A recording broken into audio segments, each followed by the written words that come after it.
Alright, Marvel 2 for 1, issue 82. Ideally, I should have reviewed this before that issue of Fantastic Force.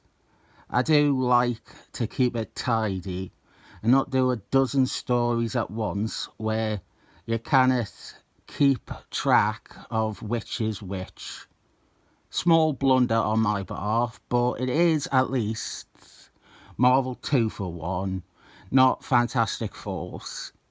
This is continuing the saga from the previous installment, and our guest star for this issue is Captain America, as well as Black Giant Man, who has been appearing in the book for a few years.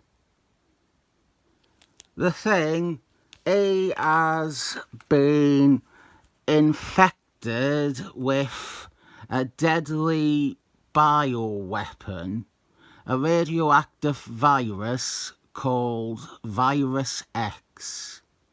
What happened was he was captured by A.I.M.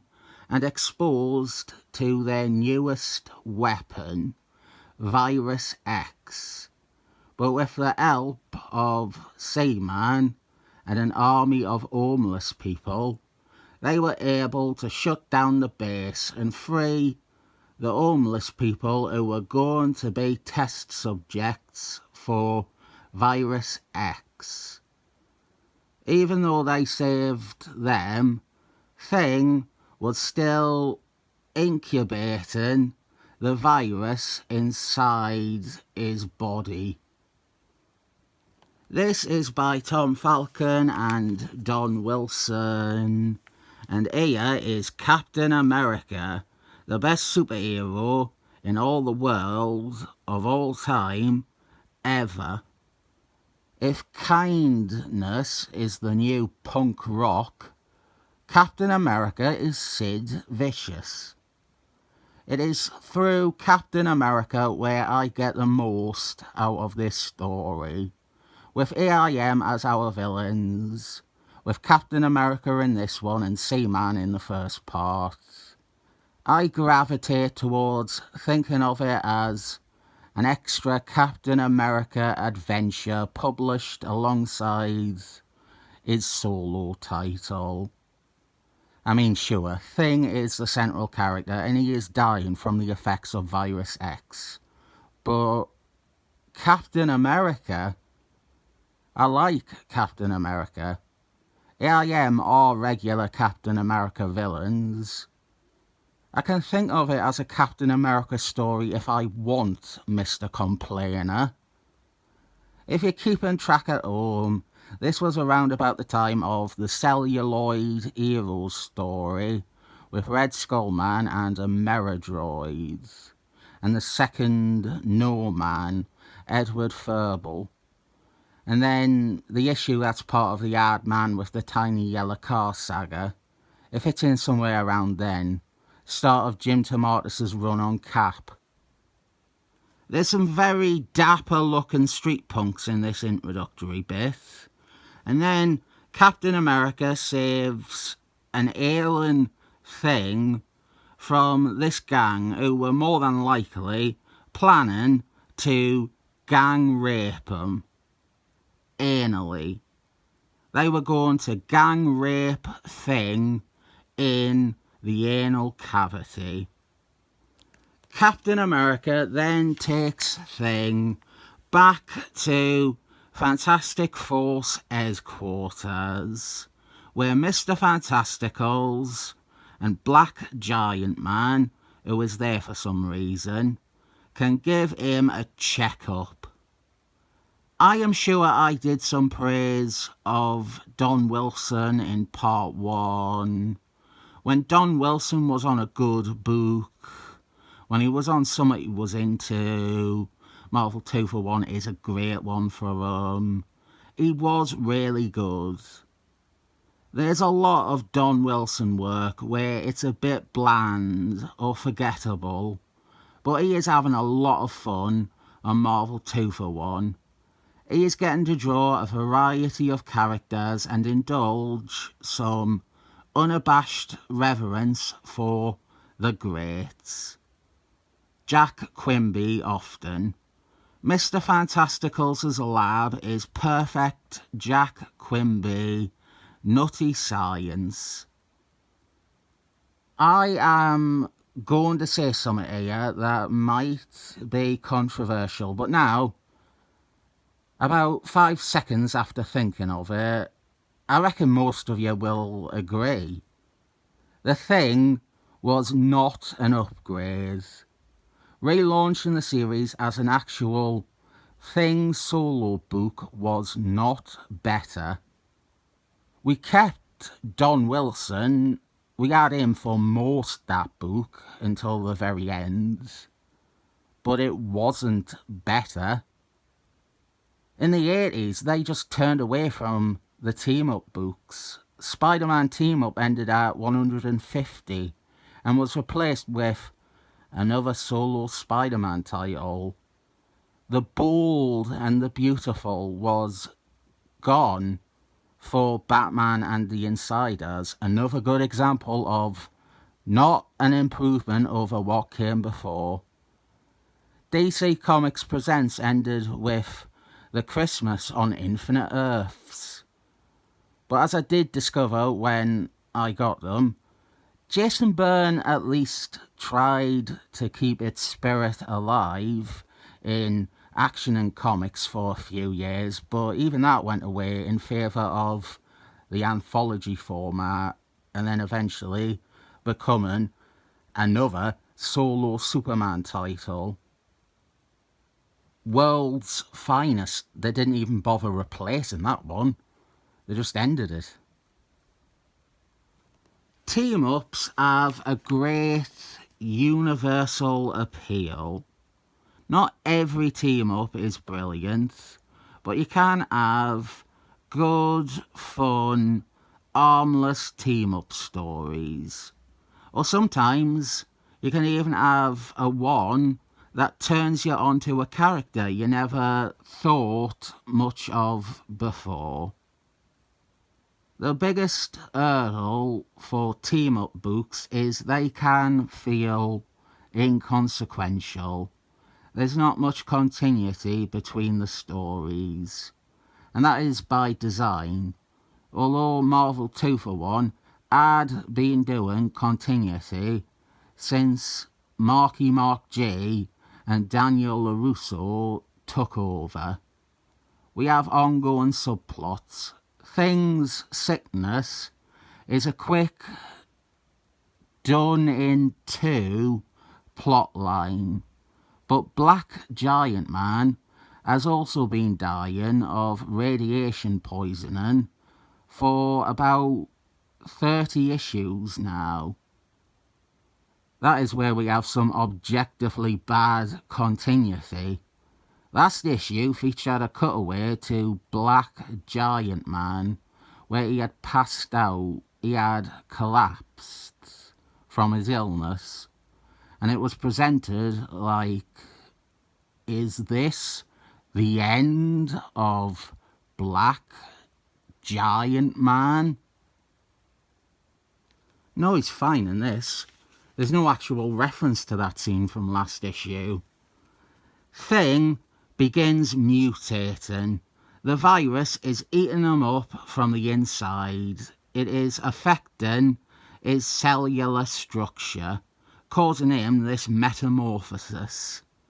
He lashes out in anger, and he just wants to be alone. But Black Giant Man won't turn his back on Thing.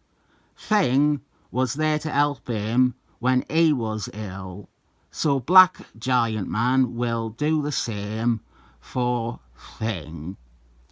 Then we have a page of Captain America acrobatics.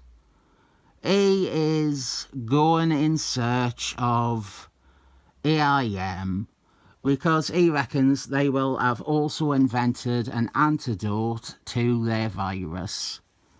He attacks a money laundering operation that has been handling A.I.M's money. He tries to get them to squeal on where A.I.M are currently working from. The answer to the question is in the Arctic. That is where they are. And M.O.D.O.K is allowing a group of his agents to die slowly from Virus X as punishment for allowing Thing and Seaman to shut down their lab. At the end of last issue, they were exposed to Virus X. The canister broke, but M.O.D.O.K is completely fine. It is never said why he isn't affected by Virus X, like the A.I.M soldiers he was with are. He says Virus X brings almost instantaneous death to normal humans, although I doubt that because his soldiers are still alive in that tube. Hardly instantaneous, is it? The closest we get to an explanation for his lack of sickness is that he isn't a normal human. Or maybe we're just meant to assume that he took the antidote the minute Virus X was created. Over here, Thing takes Black Giant Man on a clip show of his past. We get his origin. And I would love it if Black Giant Man interrupted it and said, yeah, you don't need to tell us this. I know how you became Thing. Everyone knows the origin of Fantastic Force. I disagree with the writing here. It bends over backwards to make Thing, once again, the ultimate victim. It tries to make a reader think that Thing becoming a bit uglier means he has it worse than a man who is actually dying. Captain America contacts them and the trio attack an A.I.M base. It is a fun set of characters to throw together here. Captain America, Thing, and Black Giant Man. Captain America and Thing was always a good pairing in these stories, but the addition of Black Giant Man brings something fresh and allows Captain America to interact with a character he usually didn't. A.I.M are miscoloured a pale blue for the whole issue. They were last issue too. We didn't see enough of them for me to really realise that it wasn't a shading choice. But they are pale blue for this story arc. Mess Up at the Laundrette is my bid for a Marvel No Prize. They now use the teleporter to go to A.I.M's central base in the Arctic. And it is time for action, Jackson. The heroes fight incorrectly coloured A.I.M soldiers, as well as the super synthoid from last issue. It has now taken on a rocky appearance similar to Thing. It is the last time we will ever see an A.I.M super synthoid ever. They must have discontinued it after its failure here. When the fighting is going on, Black Giant Man cleverly sneaks away, as much as a 12-foot giant can sneak away. He goes in search of the antidote. The dilemma we introduce here is the best part of the story. Black Giant Man finds a neutralizer that will cure Thing, but he also realises it would functionally cure himself of his terminal illness. It is then instantly damaged, meaning that it can only be used the once. It's a shame that the story is over on this set of pages, and we don't truly get to dig too deep into Black Giant Man's choice. He elects to cure Thing because I didn't really have a choice. Benjamin Thing is my friend, and the world needs heroes like the Thing, not second-rate losers like Black Giant Man. Let's now cover all the ways Tom Falcon actually undercuts and ruins this story. First, Black Giant Man is cured of his illness in the next story, the next set of issues. He is quickly cured with no side effects. Then we have an issue of What If based on this Virus X two-parter, where much happens the same way. A.I.M are still miscoloured, but we do actually provide an alternate sequence with Black Giant Man's choice.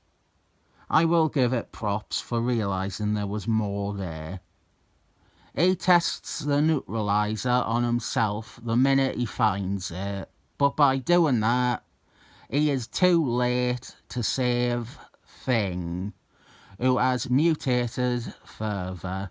He is green and mulchy, and then is Benjamin Thing again. Human Benjamin Thing. Virus X actually cures him from his Thing transformation, and that was its ultimate effect on him. No downside. It is a bad story for several reasons. It makes this original story feel stupid, because we now know what would have happened if they hadn't succeeded here, and that it would have worked out better for Thing. The other problem is that Mr. Fantasticals has been trying to create a cure for Thing since Fantastic Force began.